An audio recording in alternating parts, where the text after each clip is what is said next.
c'est Léa et Azélie de Paroles de Patrimoine. On se retrouve aujourd'hui pour un épisode un petit peu spécial. On va vous parler entrepreneuriat et patrimoine. Et pour ce faire, on va vous parler un petit peu de notre expérience, de notre retour d'expérience, de notre parcours. Parce que ça fait maintenant 3 ans qu'on entreprend pour Paroles de Patrimoine. On ne dit pas qu'on sait tout sur tout, mais des fois ça fait du bien d'avoir des petits exemples. On va vous retracer tout ça et à la fin on vous donnera peut-être des petits conseils que vous pouvez appliquer si vous aussi vous avez envie de vous lancer ou si vous vous posez justement simplement des questions sur qui se cache derrière Paroles de Patrimoine. On va commencer par dire peut-être notre parcours, un peu qui on est dans le sens professionnel et de nos études. Et après, on va revenir sur la jeunesse de Paroles de Patrimoine, d'où ça sort et pourquoi il y a ça. Ouais. Et pourquoi c'est parti de ça. Donc pour ceux qui ne nous voient pas sur YouTube, ça c'est le micro, notre Yeti bleu qui nous a accompagnés pendant pas mal d'interviews depuis 2021. Ouais, depuis 2021 déjà. Ouais, et ça commence à faire un petit temps quand même, donc c'est pour ça qu'on avait envie de reprendre tout ça avec vous, pour vous dire un peu donc notre parcours. Du coup, vas-y, commence si tu veux pour les études. Ok, donc du coup, moi j'ai un parcours, on va dire, finalement assez axé patrimoine du début à la fin, même si c'est des casquettes un peu différentes. J'ai commencé, donc j'ai fait mon bac, un bac S classique à l'école, au lycée. Après, j'ai fait 3 ans de licence à l'école d'architecture de Clermont-Ferrand. C'est comme ça que je suis arrivée en Auvergne, puisque je suis originaire de Saône-et-Loire. Et après, je voulais quelque chose qui soit plus proche des territoires, ce qui me manquait en architecture. J'aimais beaucoup la partie histoire, la partie conception, projet, mais il me manquait de vraiment prendre connaissance du territoire, des lieux où on faisait nos projets, et c'était assez individualiste, je trouvais. Donc je me suis orientée vers le master gestion des territoires et développement local, qui est un master, une option de géographie qui était à Clermont-Ferrand aussi. Et après, donc en première année, c'est une année classique en master 1 et master 2, je me suis spécialisée dans le développement territorial rural, alimentation, agriculture, justement pour apporter une autre casquette, une autre lecture que l'architecture et l'urbanisme, et là aller sur quelque chose qui est comment rendre attractifs en fait nos territoires ruraux. Et cette casquette histoire-patrimoine, c'est un peu le fil rouge. Et tout ce que j'ai appris, j'ai essayé de le réintégrer dans cette dynamique de le patrimoine, c'est un vecteur de développement pour nos territoires ruraux. Et qu'est-ce que nos territoires ruraux ont à dire ? Grosso modo, pourquoi j'ai fait ça. Ouais. Pourquoi t'en es arrivé là ? Pourquoi on est arrivé là ? Oui. Et Master 2, c'est là où on s'est rencontrés. Oui. Donc du coup, je te laisse faire ton parcours Ok. jusqu'à nous. Jusqu'à nous. Et après, on parlera. Ok, pour reprendre un peu à l'effigie de ce que tu nous as partagé, moi du coup j'ai fait un bac littéraire et un bac scientifique, et après je suis partie en licence de philosophie à l'université Blaise Pascal à Clermont, qui est devenue maintenant Université Clermont-Auvergne, et j'ai fait donc un master en philosophie.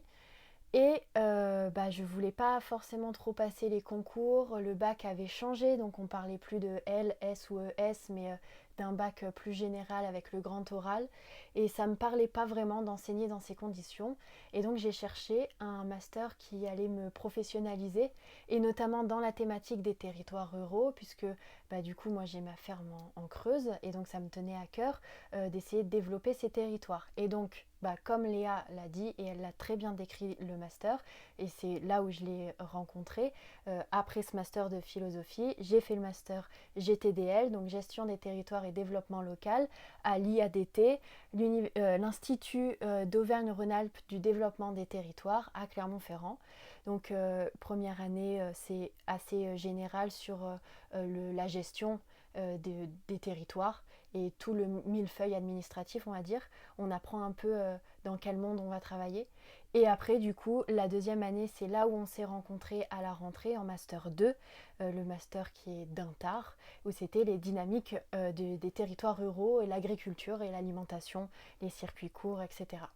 Et ça a été le premier jour où, quand on a fait un tour de classe, ils nous ont demandé quel stage on avait fait donc l'année passée en Master 1. Et suite à ça, Léa, elle m'a agrippée. Viens, on Oui, parle du patrimoine. Exactement. Suite à ça, le soir, là, lors d'une espèce d'un pot commun, ouais. où on était tous ensemble. Et tu m'as dit, bah ouais, j'ai écouté que toi, tu l'avais fait dans le tourisme de savoir-faire, donc patrimoine culturel et tout, ça t'intéresse, tout ça. Et donc, on a commencé à discuter là-dessus. Et c'était vraiment bien. Ah On va oui, laisser passer le camion. ok. Et on a commencé à discuter là-dessus et à se trouver beaucoup de points communs et d'attraits aussi bah oui, pour le patrimoine, pour le slow tourisme, pour les territoires ruraux, enfin voilà, tout ce qu'on était venu chercher dans ce master-là, dans le master 2. Et du coup, Bah là, c'est là où voilà, intervient ça. le micro Yeti bleu intervient. Un petit peu avant de rentrer en master, en fait, moi j'avais un projet qui s'appelle Voyage en canap, qui était, donc j'étais déjà sur les réseaux sociaux, je postais sur Instagram notamment, j'avais un blog sur le tourisme durable, voyager local, voyager en Auvergne, et on m'a dit que j'avais une voie à faire du podcast pour m'encourager, on va dire, dans cette voie aussi de l'entreprise, de faire des projets autour du slow tourisme. Et on m'a offert, du coup, Loïse, si tu passes par là, un micro. Et du coup, je me suis dit, bah, maintenant, j'ai plus d'excuses pour pas faire de podcast. Mais toute seule, ça demandait quand même beaucoup de temps, beaucoup d'énergie. Qu'est-ce que je voulais faire comme projet? Et c'est vrai que quand on s'est rencontré avec Azélie, tout de suite, on avait ce peps aussi, cette envie de faire des projets, de faire des trucs sur nos territoires et d'avoir un impact, pas juste de venir en cours et d'attendre d'avoir fini les cours pour faire des projets. Se dire, mais en fait, on fait quelque chose ensemble. Et donc, 3 jours, je crois, après qu'on ait parlé à l'école, je lui ai présenté le micro. Oui. Et elle m'a dit, bah go, je connais pas, mais go. Ouais, je connais pas parce que moi, du coup, j'avais jamais vu un micro de podcast en vrai, ailleurs que sur YouTube. Ouais, c'est ça. Non, un mais peu oui. ça faisait rentrer le game de YouTube Ouais. dans notre quotidien. Et puis, j'avais jamais fait de montage non plus. J'avais jamais touché à la communication. Enfin, Léa, elle m'a énormément appris au niveau des réseaux sociaux, du montage aussi, tout ça. C'est toi qui m'as formée. Enfin, vraiment, j'ai été formée en interne, quoi. À peine arrivée. Et ça m'a vraiment très vite plu. Et ça m'a vraiment très vite passionnée. Et après, du coup, on a fait quasiment tout notre planning sur l'année, sur qui on voulait interviewer, pourquoi, et puis retracer toutes les différentes formes de patrimoine. Enfin, ça, c'est la saison 1 que vous pouvez retrouver du coup sur toutes les plateformes d'écoute, où on a défini qu'est-ce que c'est que le patrimoine. Parce que le patrimoine, en fait, on n'en savait pas plus que vous. Quand on s'est penché dedans, bah oui, on a vu qu'il y avait différentes formes de patrimoine. Et après, qu'est-ce qu'on en dit? Ouais, voilà. Le patrimoine, il y a le patrimoine bâti, celui auquel on pense spontanément. Mais justement, ce qui fait qu'avec Azélie, on s'est rencontrés, c'est que Azélie, elle a travaillé sur le savoir-faire, sur les tapisseries en Creuse. Et en fait, qu'est-ce qu'on faisait de tout ça? Et donc on s'est penché sur, en fonction aussi de notre réseau, le calendrier, on l'a fait avec notre réseau. Et on l'a poussé aussi, on a un peu bousculé les portes parce que le podcast nous donnait le prétexte à aller interviewer des gens. Jamais tu te dis bonjour, viens on discute et parle-moi de ton projet. Pendant 2 heures, parle-moi de ton travail. Bah ouais, oui, effectivement. Tu dis pas comme ça à quelqu'un que tu connais pas. Et le podcast, bonjour, on a un podcast, on partage avec la communauté, avec des gens, une autre vision du patrimoine. Est-ce que vous pouvez nous parler de votre métier, de votre travail? Eh bien oui, on prend rendez-vous, on en parle, on se pose 1h30 et on transmet quelque chose. Et là, ça a apporté du sens. Aussi bien pour nous parce qu'on venait donner une autre lecture du patrimoine que celle que nous on avait recherchée, parce que du coup on ne sait pas tout sur tout et du coup il y a des experts qui sont experts, ils s'appellent comme ça pour des raisons, qui venaient partager ça, donc ça donnait aussi de la crédibilité à notre parole, oui. à notre projet. Nous, ça nous a permis de nous intégrer dans un nouvel écosystème en fait de plus en plus. Et créer un réseau professionnel alors qu'on était encore à l'école. Ouais, complètement. Et on avait quand même ce pied dans le monde professionnel grâce au réseau qu'on s'était créé l'année d'avant, mais ça nous a permis aussi de rencontrer d'autres personnes et de commencer à comprendre un peu le monde du travail. Et moi j'avais une question pour toi Léa. Ouais. C'est quoi ton épisode de podcast saison 1 et saison 2 confondus, ton préféré? Ah ouais, parce qu'en fait on s'est préparé des questions un peu comme ça, paf paf, ouais. Et du coup là je suis vraiment prise au dépourvu. Je pense que je suis pas neutre, mais l'épisode sur le lavoir à charbon de Montsolémine, évidemment. Le premier de la saison 2 qu'on a fait avec Victorine, puisque Montsolémine, c'est là où je suis née. C'est un peu de là est venue ma hype du patrimoine, puisque au lycée, j'ai fait un projet sur la valorisation du patrimoine minier avec une série de potes. Donc déjà, au lycée, en terminale, j'alpaguais mes potes pour faire des projets. Désolée. T'as ça dans l'âme. Voilà. Si vous êtes pote avec moi, vous savez à quoi vous attendre généralement. Vous allez faire des projets. Voilà, faire des choses. Et du coup, le fait de presque 10 ans plus tard de pouvoir faire un épisode sur le patrimoine minier, parler avec, transmettre ça, se dire qu'il y a peut-être aujourd'hui, avec notre expertise actuelle, l'occasion de faire de nouvelles choses, d'apporter un nouveau regard, je trouvais ça hyper riche aussi personnellement et de pouvoir le transmettre. Et sinon, de la saison 1, qui est quand même notre saison, qui est la première saison avec une approche un peu spécifique, je pense l'épisode...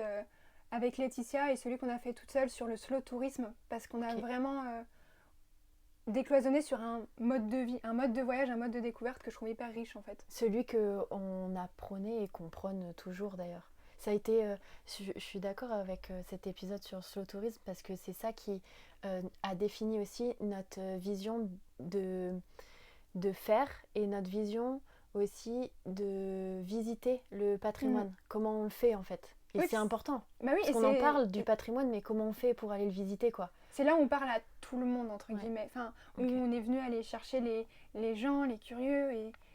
Et ouais, c'est l'épisode un peu presque fondateur de notre vision qui pose toutes nos visions au même endroit. D'accord. Et toi, du coup, ce serait lequel ? Moi, j'ai adoré celui qu'on a fait avec l'école. Ouais. Le premier où on est allé interviewer tous nos copains de master, et que ce soit master 1 ou master 2 d'ailleurs. C'était ouvert à toute l'école.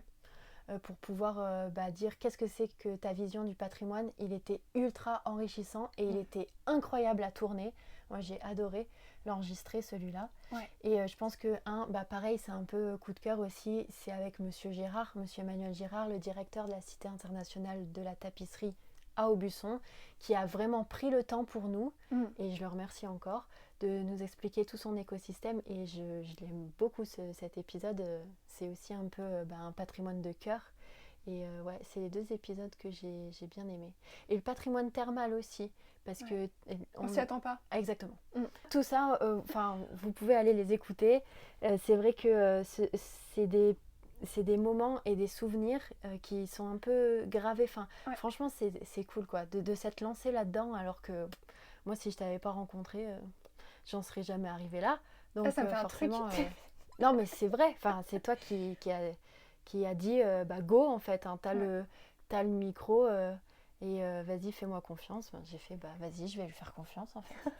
Mais là, de reparler de ces épisodes, je me dis c'est fou tout le chemin aussi qu'on a fait, parce qu'on se rend pas compte de tout ça. À l'époque, c'était pour ajouter vraiment une ligne dans notre CV, pour faire la différence en sortant d'études. Je pense que c'est un conseil qu'on pourrait donner aux étudiants aujourd'hui, s'il y a des étudiants qui nous écoutent, c'est n'attendez pas pour faire les projets que vous avez envie de faire, même si ça dure une fois, 2 fois, enfin si c'est un épisode de podcast, 2 épisodes de podcast, là on parle podcast, mais n'importe quel autre projet, même si c'est pas un projet qui va être durable, mais essayez, osez, testez, parce qu'en fait c'est des opportunités et des apprentissages qui vont vous aider mais toute votre vie après, et c'est ce qui va faire aussi la différence dans votre vie professionnelle en fait. Parce que là aujourd'hui on en est, c'est parce que il y a 3 ans on s'est dit on fait un podcast, et parce que de fil en aiguille on a rencontré des gens qui nous ont dit ok, qui nous ont ouvert des portes, qui nous ont mis en confiance, et on s'est dit, l'épisode avec Emmanuel Girard, je pense que c'est l'épisode où on s'est dit ok, on peut nous prendre au sérieux et ce qu'on dit ça peut avoir de la valeur. Oui, exactement. Parce que c'était vraiment un peu genre, on s'est dit waouh, ce monsieur il va nous recevoir. Après, on a vu d'autres gens un peu aussi importants, mais on avait déjà un contact un peu plus lié avec eux. Que là ça sortait vraiment du lot.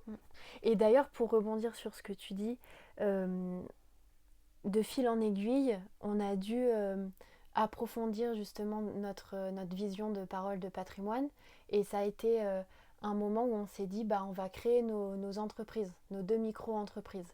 Et ça a été aussi un tournant, parce que là, alors on peut penser du coup que c'était juste un peu pour, on va pas dire s'amuser, mais pour essayer d'aller au contact des gens et tout, voilà.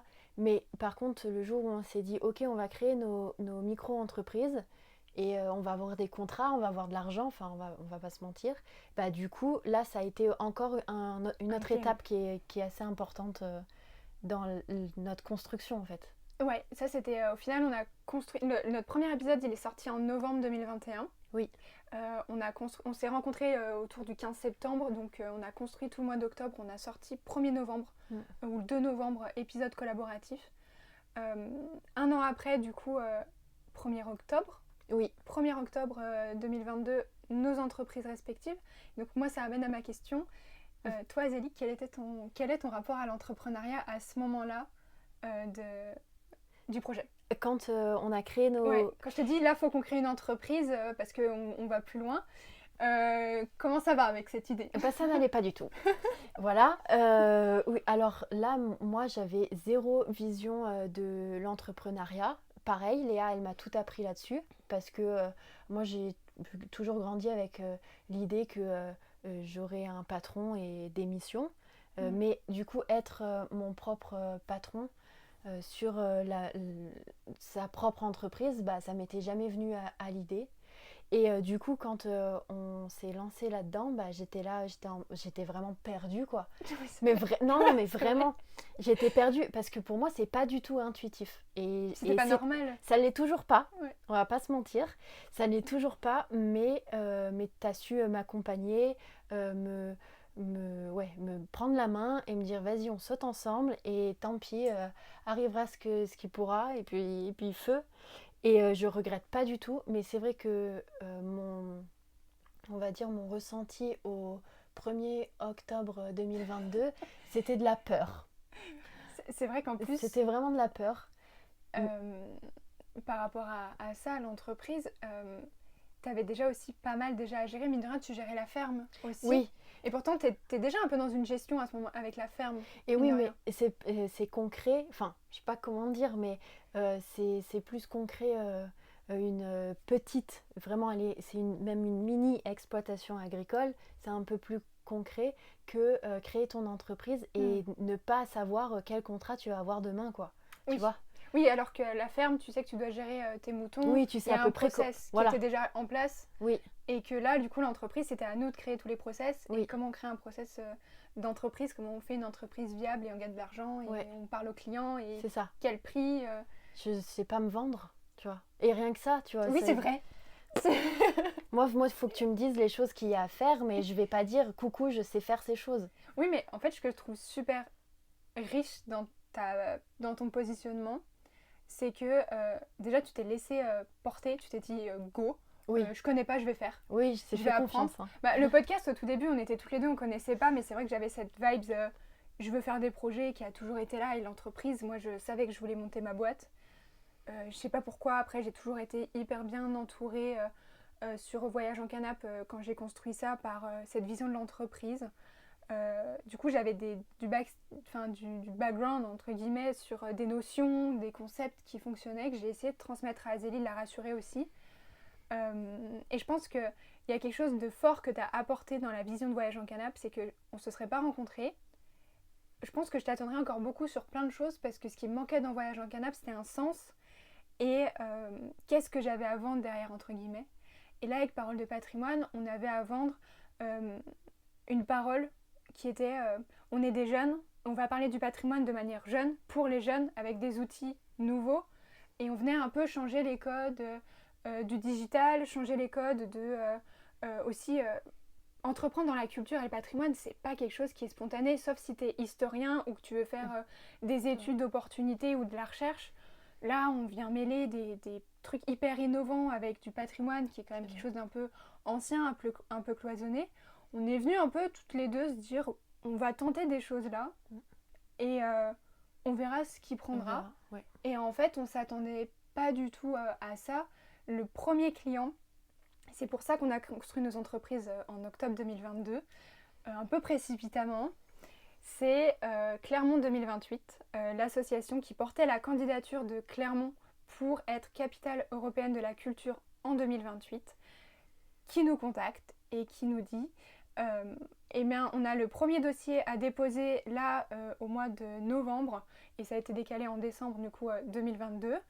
On veut que ce soit vous qui faisait un peu de qui publiait, Oui, qui qui est, bah, en je fait, trouve pas la phrase. bah, on veut que ce soit vous les ambassadeurs de la candidature. Oui. Enfin, en fait. finalement, Ouais, pour... du dossier. Oui, du dossier, c'est ça, pour révéler les différents axes de la candidature. Et ben, on veut que ce soit fait par vous, dans le sens où on va retrouver les volcans, forcément sur le Massif central. On va retrouver la faune et la flore. On va retrouver... L'eau et le thermalisme. On avait fait 3 axes, auxquels on avait parlé. Donc, c'était parler du patrimoine du Massif central. Donc, on avait relevé effectivement paysage et volcans, eau et thermalisme et faune et flore. Dans lesquels on était venu faire une vision à la fois générale en donnant de la définition, en interviewant des personnes de référence qui soient à la fois des experts ou des habitants. Ou pas, ma maman. Voilà, l'idée c'était de croiser les savoirs et les personnalités du territoire. Oui. Enfin, vraiment c'était un peu lunaire quoi, c'était vraiment... On nous confiait notre première mission. Et c'était Clermont 2028, c'était public, c'était l'un des plus gros acteurs de notre territoire. Et alors, ce qui nous a fait connaître, est-ce que c'était en vrai ou c'est venu après ça? Ah oui, c'était avant en vrai. Parce que du coup, il y a une il partie me semble bien. Commu oui. Qui est arrivée avant l'entreprise. Voilà, c'est ça. Parce que du coup, je sais pas, mais il me semble que Clermont 2028, ils nous ont contactés parce qu'ils nous avaient vus sur En Vrai. Parce que En Vrai est sorti le jour où j'étais avec eux. Ah oui, c'est ça. C'est exactement ça. En février. Alors, qu'on remette un peu le parcours. Oui. Pourquoi? C'est que on lance notre podcast en novembre 2021. En janvier 2022, on lance notre compte Instagram. Oui. Et ça, on n'en a pas parlé, on va pouvoir développer après, mais comme ça, sur l'aspect communauté, on y reviendra. Sur l'aspect communauté qui a été, mais je pense, la meilleure expérience qui fait que... Au-delà de notre espérance. Ouais. En tout cas. Que la communauté, c'est ce qui a donné le sens à tout ce qu'on a fait, en fait, et tout ce qu'on fait encore aujourd'hui. Parce que ça nous porte de fou.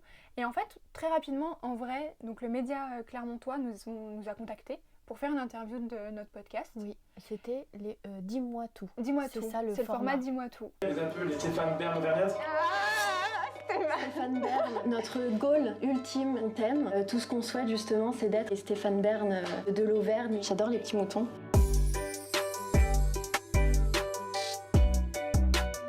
Salut, c'est Azélie et Léa. Et aujourd'hui, on se retrouve sur En Vrai pour parler de Parole de patrimoine.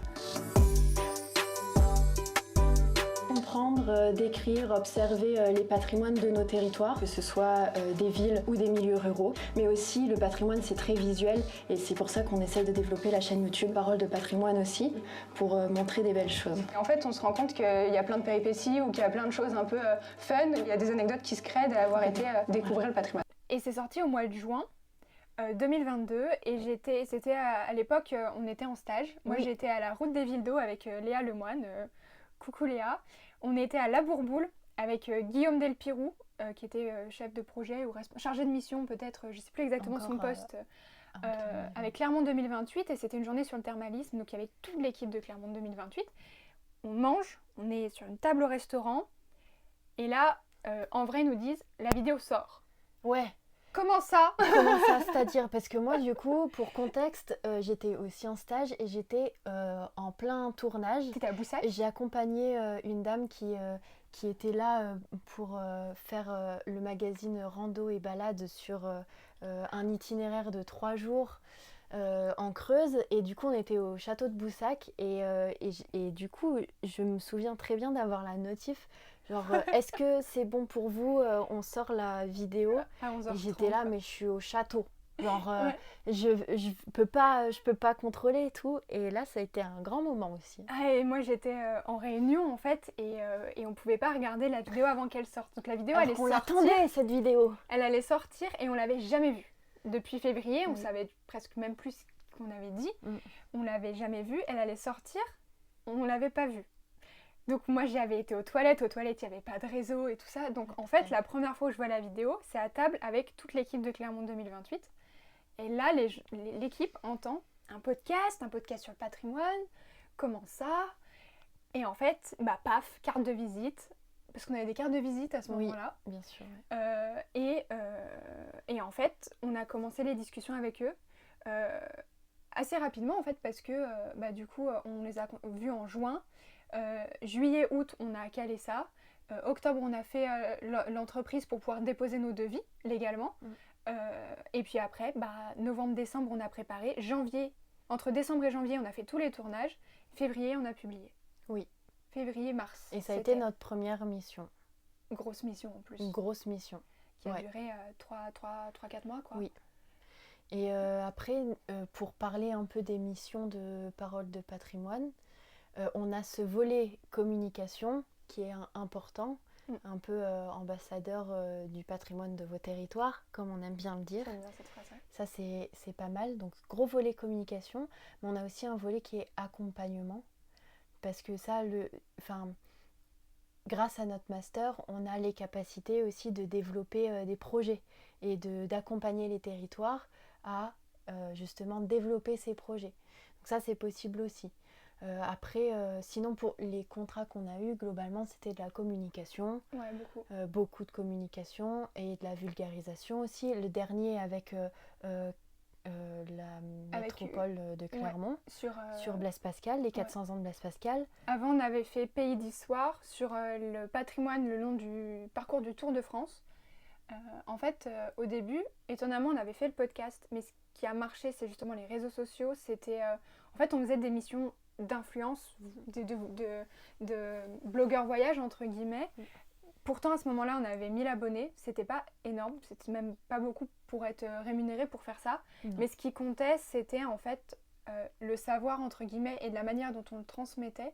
Parce que justement, on venait un peu casser ces codes-là.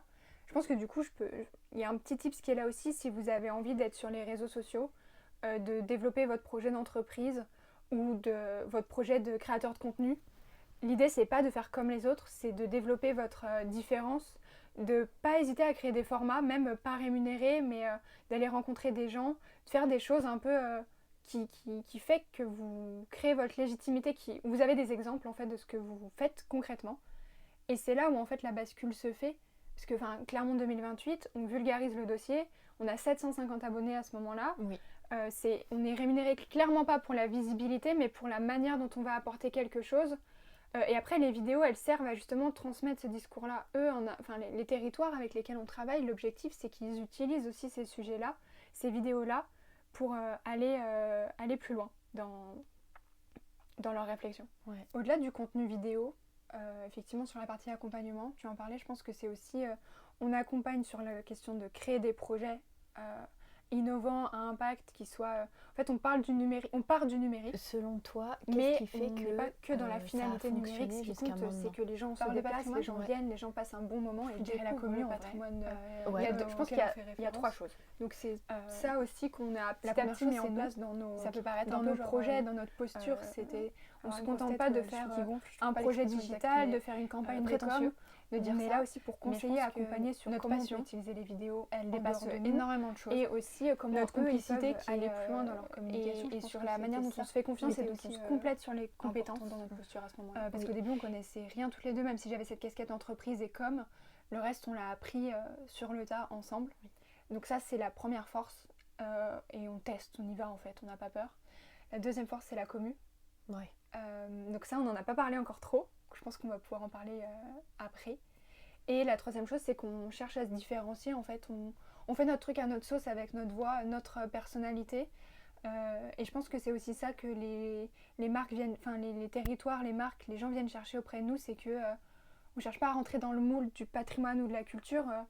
Nous on a envie de créer ce type de projet, on en parle, on montre et on sensibilise les territoires à aller vers ce qu'on essaie de créer aussi. C'est-à-dire qu'on ne vient pas en frontal leur proposer quelque chose qui est complètement différent.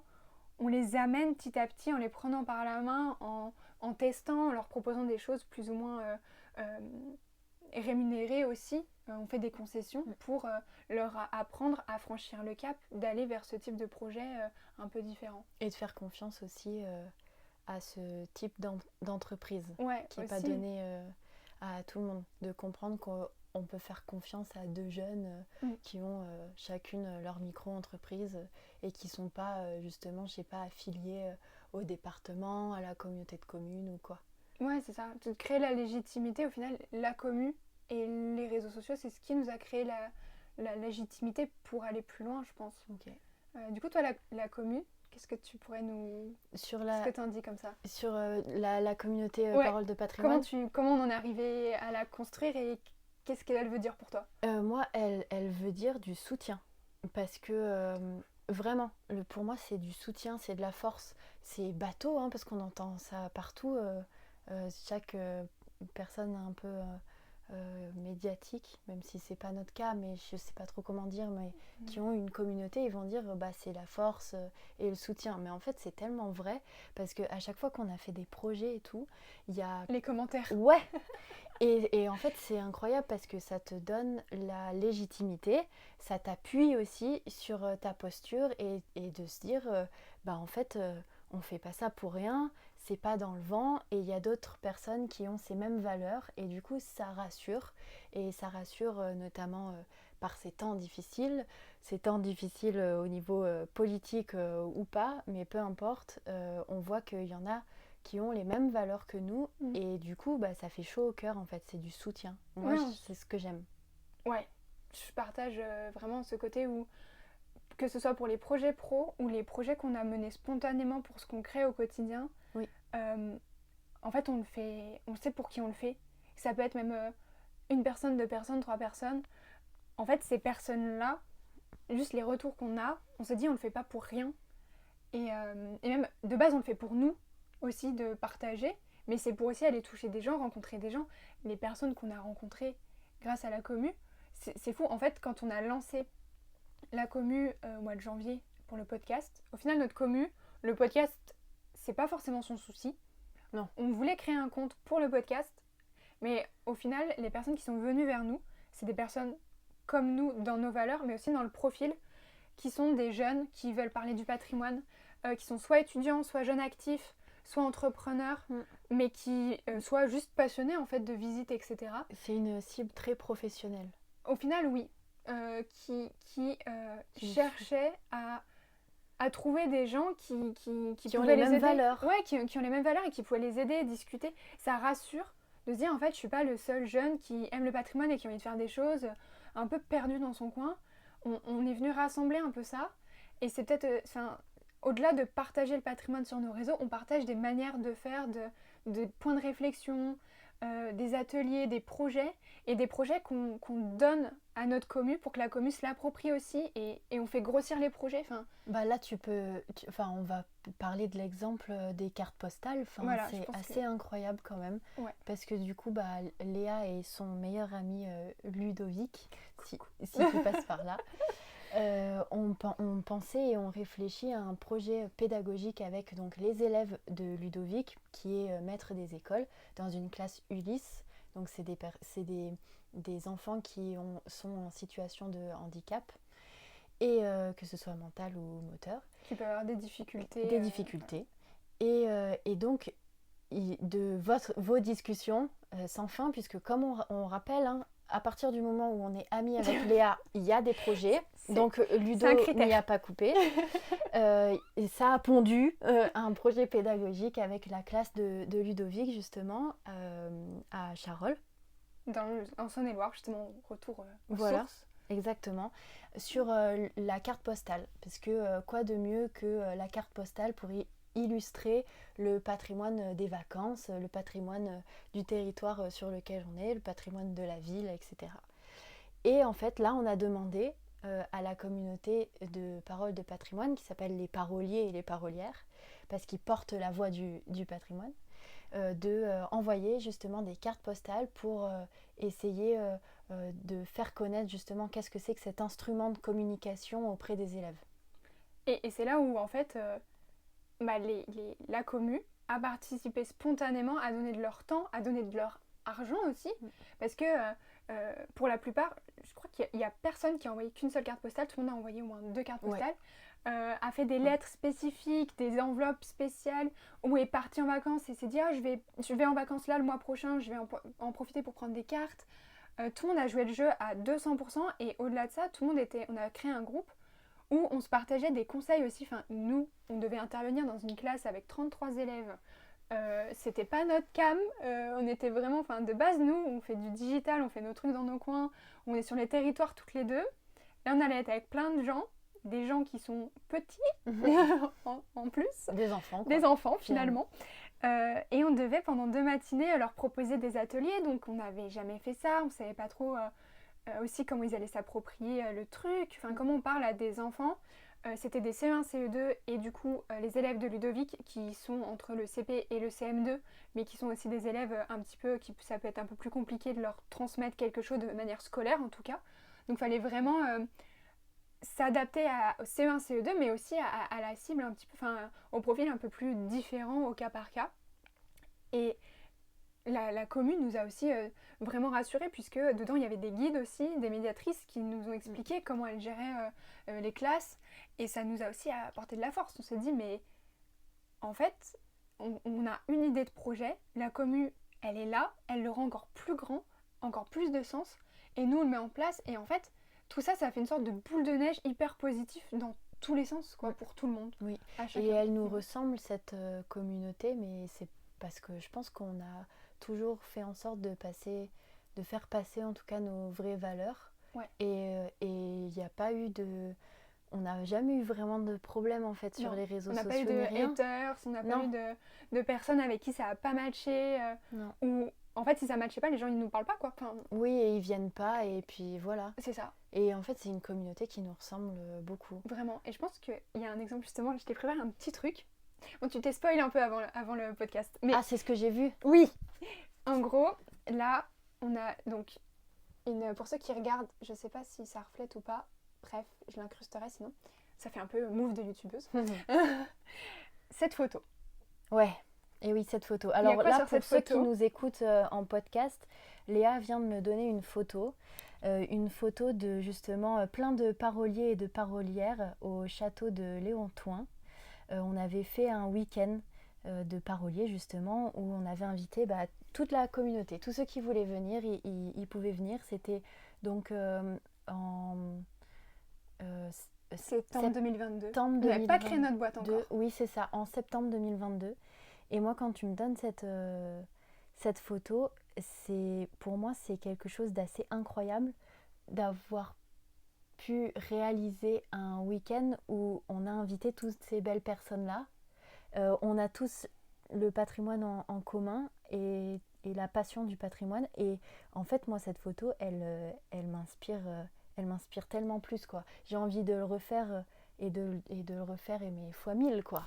Parce que c'est quelque chose qui me plaît trop, de pouvoir passer tout un week-end à échanger, discuter sur notre passion commune. Et je trouve que c'est un magnifique projet. Ouais, je trouve que c'est...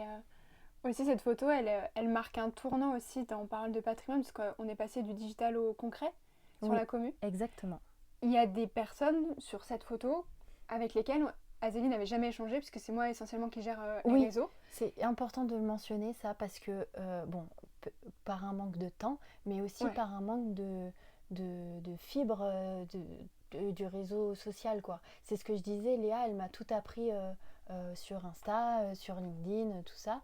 Et j'ai pas trop cette fibre d'aller entretenir justement la communauté, d'entretenir ces liens, faire en sorte qu'on ait vraiment une communauté en fait. Et moi, sans Léa, ça n'aurait pas existé. Et c'est vrai que du coup, c'est plutôt Léa qui répond sur les réseaux que moi. Et quand je les ai rencontrés en vrai, et j'étais... Tous les prénoms et les... Moi, je connaissais à ce moment-là en fait, on passe du connaître...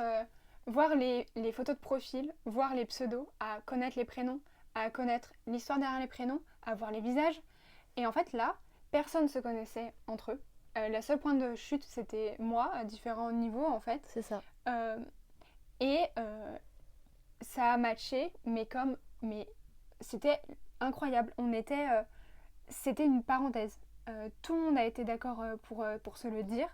On n'a pas créé quelque chose de fou en fait, on n'a pas révolutionné, on avait créé, il y avait des visites, on a mangé, on a visité du patrimoine. À la base, c'est ça, c'est une recette classique. Oui, c'est vrai. Et l'ingrédient surprise, c'est qu'on a tous les mêmes valeurs, on a tous voulu partager et on était tous ouverts à l'autre.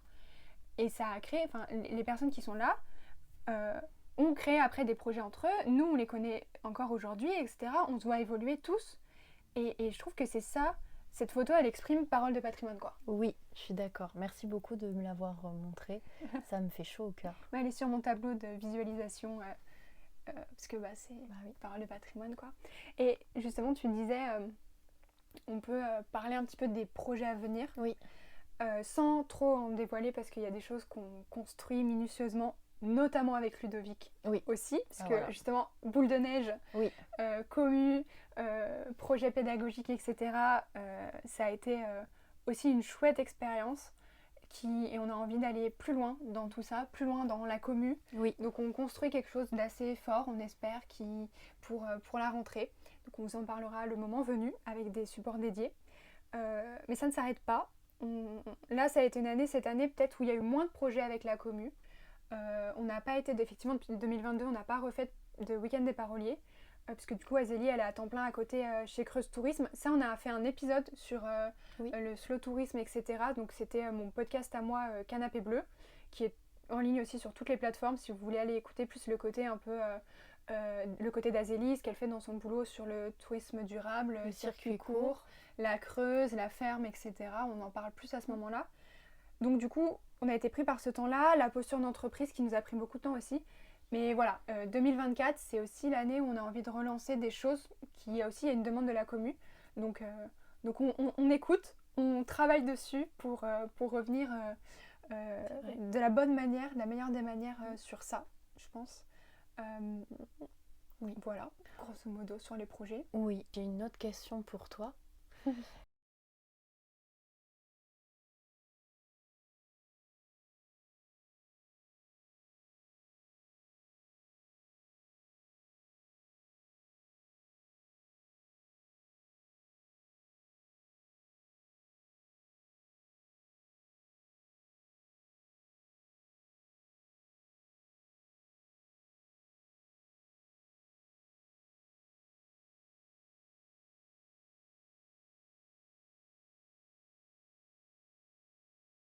On peut peut-être terminer cet épisode, cette vidéo, parce que là je pense qu'on vous en a pas mal raconté déjà, sur nos conseils peut-être, un peu après 3 ans de chemin parcouru.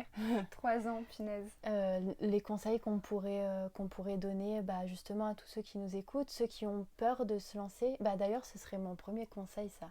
Quand on a peur de se lancer, on se dit on va attendre le bon moment. Et il n'y a jamais de bon moment. Parce que si j'avais attendu le bon moment, Léa, elle m'attendrait toujours. Ça attendrait finalement. Ah oui. Donc il faut avoir effectivement une certaine vision de ce qu'on veut faire. Il faut que ce soit clair. Mais une fois qu'on sait à peu près où c'est qu'on veut se lancer, il faut se lancer parce qu'il n'y a pas de bon moment. Et même si on se loupe et que ça ne fonctionne pas, on peut faire autrement pour y arriver. Et du coup, moi, mon premier conseil, ce serait de s'écouter, dans le sens où si on a vraiment envie et qu'on a la motivation, il ne faut pas attendre des circonstances extérieures ou vraiment essayer de prendre cette motivation et de se dire « Ok, je vais avancer pour essayer de construire mon projet puisque c'est ce qui me tient à cœur. » Ouais. J'aime trop. Cool. Ouais, donc vraiment, c'est ça aussi, de ne pas attendre les autres, l'avis des autres. Si on écoute l'avis des autres, on n'y va jamais. Oser, je crois que c'était notre premier mot en plus qu'on a transmis sur les réseaux. C'était vraiment de oser, parce que le patrimoine, parole de patrimoine, le podcast, tout ça, si on n'aurait pas osé se lancer, on n'en serait pas là. Et aujourd'hui, je pense que parole de patrimoine, au-delà de l'entreprise, c'est toutes les rencontres qu'on a pu faire qui sont extraordinaires. Quand on se déplace quelque part, si on a le malheur ou le bonheur de mettre une photo de là où on est, on a des membres de la commu, mais t'es chez moi, on se voit, je te fais une visite, etc. Donc des fois on n'a pas le temps, mais des fois on prend le temps. Azélie, t'as visité les châteaux de la Loire, t'as pu voir Fiona et Noémie. Oui. Et je trouve que c'était génial. Pareil, de les rencontrer en vrai sur leur lieu de travail. Pour Fiona, beaucoup, parce que du coup, c'était le musée de la magie, de l'illusion, à Blois, qui est en face du château. Incroyable. C'est un endroit fou. Et c'est là où elle travaille. Et on a réussi à se capter. Et elle nous a fait une visite guidée incroyable quoi. Et là, je me suis dit, c'est là la communauté où ça prend tellement son sens. Et pareil du coup pour Noémie, qui elle est guide et qui nous a fait un peu voir le Clos Lucé d'un œil neuf et d'une autre façon. Et c'était trop intéressant. Enfin, j'ai trop aimé pouvoir les rencontrer pour de vrai. Et in situ, c'est un bonheur, mais incroyable. Ouais, moi c'est avec Lucas à Dijon, Lucas qui travaille à l'office du tourisme et on s'est vu quand il était du coup à Dijon en poste et du coup il nous a expliqué le musée, le centre d'interprétation de l'architecture. Après il a fait une visite guidée de la tour Philippe le Bon et en fait de se retrouver avec ce lien un peu spécifique de passer du numérique au concret, enfin, alors qu'on des fois on n'échange pas plus que ça forcément sur le numérique, mais de se rencontrer et on se sent privilégié et c'est là où on se dit on a créé quelque chose de fort, d'humain en fait. Et après, ça devient des amis aussi. Moi, je veux faire une dédicace à Anaïs et Sandra, Oui. les Auvergnates en vadrouille, qui sont devenus nos amis. Ouais. Et c'est grâce à Parole de patrimoine. On a été invités à leur... Ah bah voilà, ça y est, Léa va pleurer. On a été invités à leur mariage Et et oui. du coup c'est nos premières copines en plus qui se marient. Ouais, ça fait Donc, quelque chose. Et en c'est fait, fort. C'est Parole de patrimoine quoi. Oui, exactement. Aussi moi je trouve que ça fait le lien avec le conseil que je voulais donner aussi de bien s'entourer. L'entourage et votre réseau, c'est vraiment ce qui fait aussi la différence. Du coup, nous, notre prétexte, c'était le podcast pour aller construire le réseau. Mais c'était aussi les stages, c'est les gens qu'on a rencontrés, c'est les liens qu'on a tissés. C'est quand on allait dans un musée, si on avait l'occasion de rencontrer une personne, de se présenter. Et en fait, on crée un cercle vertueux de rencontres et de réseaux parce que tu ne peux pas entreprendre si tu n'es pas bien entouré parce que les contrats en fait, il faut rétablir aussi la vérité, ça tombe pas du ciel. C'est pas comme ça, oui, lancez-vous, osez, faites des projets, mais il faut avoir une réalité aussi qui est que c'est parce que vous faites des projets que vous allez en vivre que tout de suite ça va fonctionner. Nous aujourd'hui, Parole de patrimoine, on ne vit pas de Parole de patrimoine à temps plein. Peut-être qu'on y serait toutes les deux à temps plein et ce serait un projet vraiment, on pourrait sûrement en vivre parce qu'on a les compétences et on a le réseau à activer. Aujourd'hui, on a ce choix-là où on en est, où Azélie travaille de son côté, moi j'ai d'autres projets aussi à côté, mais tout est pas rose, tout tombe pas du ciel, mais encore moins si vous n'avez pas de réseau et de connaissances. Parce que le piston, sans parler du piston où on nous met en avant sans raison, non, le piston dans le sens où tu connais quelqu'un qui parle à quelqu'un de toi, etc., ça fonctionne grosso modo que comme ça. De se faire connaître en fait. Et les réseaux sociaux, ça apporte une touche qu'effectivement on peut montrer qui on est, on peut échanger avec des gens et se faire connaître autrement que par le réseau physique, mais les deux fonctionnent ensemble. S'il n'y a pas de réseau, il n'y a pas de connaissances, demain tu sors d'études, tu lances ton compte Instagram, t'as pas d'abonnés, t'as pas de réseau, t'as pas d'expérience pro, c'est compliqué. Et c'est pour ça en fait qu'il faut créer des projets quand on a l'opportunité parce que ces projets-là, même s'ils ne sont pas rémunérés à l'instant T, ils peuvent être le moteur et le discours d'après qui vont faire que tu vas pouvoir vivre de ça si tu veux vivre de ça. Je suis tout à fait d'accord avec toi. Et après, du coup, il y a la question, on en a parlé un petit peu de se démarquer, être force de proposition, de cultiver sa propre voix en fait. Oui, à l'effigie de ses propres valeurs. Ouais. C'est vrai qu'on a réussi à construire notre vision du patrimoine, des différentes formes de patrimoine et de l'entrepreneuriat. Ouais. Et c'est comme ça qu'on arrive aussi un peu à se distinguer et à se démarquer. Enfin, il faut trouver son identité. Une fois qu'on a trouvé son identité, on va être plus à l'aise pour en parler et puis justement pour se vendre. Puis on va Même si je ne sais pas faire, Léa, elle connaît bien notre identité et elle sait nous vendre. Et en plus, tu sais bien te vendre parce que maintenant, Oui. En fait, c'est une fonction des opportunités. Plus ça respectera tes valeurs et ta personnalité, plus ce sera facile en fait de te vendre puisque tu n'auras pas à te rappeler d'un brief, tu n'auras pas à te rappeler d'un discours commercial, on s'en fiche en fait. C'est parce que ça viendra de toi que tu réussiras à vendre aussi. Parce que l'aboutissement, c'est pas de vendre, c'est de communiquer la passion et du coup, après, et de donner envie. De donner envie. Si tu donnes envie, tu matches avec la personne en face de toi, la personne, elle a envie d'engager pour aller plus loin, quoi. Du coup, ça rejoint peut-être un des derniers conseils qui est la vitrine. Ouais. Dans le sens où il faut donner envie et il faut arriver à avoir une belle vitrine, que ce soit sur les réseaux sociaux ou même même sur un site web ou peu importe où c'est qu'on va trouver justement l'entreprise et essayer de donner envie en fait. C'est vraiment la clé. Avoir mis à disposition toutes les informations nécessaires pour que dès que la personne arrive sur le compte ou le site ou peu importe, il sache vraiment où il est et quelle valeur il y a et quelle image en fait ça en découle.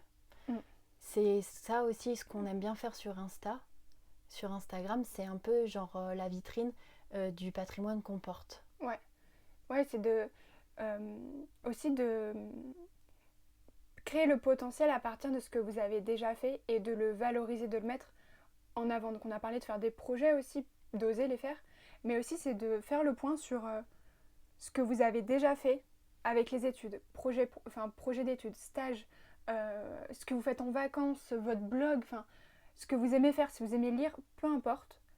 Comment vous pouvez le basculer dans un discours qui dit j'ai fait ça en stage, comment ça t'aide à construire ton projet pro.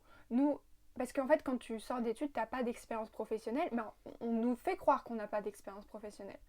Mais en fait, on en a, si tant est qu'on le met bien en avant aussi, qu'on le mette bien en avant. Juste dire j'ai fait mon stage là et tout, parfois ça peut être mal vu, mais si vous avez fait des choses concrètes, vous appuyez dessus, c'est aussi ça qui embraye des choses. Parce que nous, aujourd'hui, notre portfolio, il y a beaucoup de choses qu'on a fait pendant nos études, mais c'est pas parce qu'on les a fait pendant qu'on était étudiant qu'elles n'ont pas de sens, qu'elles n'ont pas d'impact et que c'était nul. Je pense que, aujourd'hui, il y a des projets qu'on peut être fiers de ce qu'on a fait en études.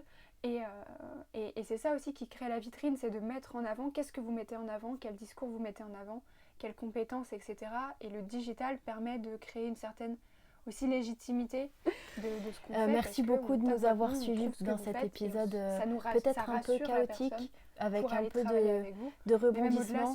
C'était pas forcément trop construit, mais on a parlé avec le cœur. Juste d'avoir livré de rencontrer des gens, nous, on avait comme vision de Parole de Patrimoine et de vous, notre communauté. Et ça, on vous remercie tous les jours. On peut s'arrêter là-dessus. Vraiment, la rencontre qui est trop essentielle et l'humain. Parce que c'est comme ça que ça a débuté, Parole de Patrimoine, par notre rencontre aussi. Pour nous retrouver, merci beaucoup. Merci beaucoup. C'est sur Instagram, Parole de Patrimoine, avec des S. S à parole, S à patrimoine, plein de patrimoine, plein de paroles, plein de paroliers et de parolières. Plein de paroliers et de parolières, ouais. Et puis on se retrouve pour d'autres épisodes. Effectivement, on n'en a pas parlé cet été, donc ça c'est le dernier épisode avant l'été. On va sortir 4 épisodes sur les 2 mois de l'été, sous format de chronique de l'été, pour vous parler du tourisme et du patrimoine. Donc pour changer un petit peu de casquette et vous donner des tips, des conseils pour visiter le patrimoine pendant vos vacances, grosso modo. Exactement. Donc restez connectés.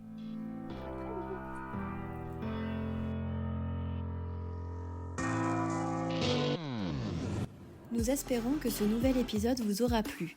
N'hésitez pas à venir en discuter avec nous sur notre compte Instagram Parole de Patrimoine et à le partager autour de vous.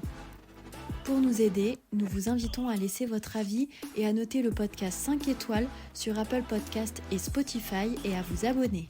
N'hésitez pas à nous solliciter si vous souhaitez que l'on aborde un sujet en particulier ou que vous souhaitez partager votre expertise. C'était Léa et Azélie, fondatrices de l'agence de communication et de médiation du patrimoine Parole de Patrimoine. Nous accompagnons les acteurs du patrimoine et de la culture dans la valorisation de leur histoire locale grâce aux nouveaux outils digitaux et à des stratégies impactantes auprès du grand public. Si le format podcast vous plaît et que vous souhaitez collaborer sur un sujet particulier, on en discute pour l'inclure dans votre stratégie de développement. Retrouvez toutes nos informations de contact en description. À très bientôt!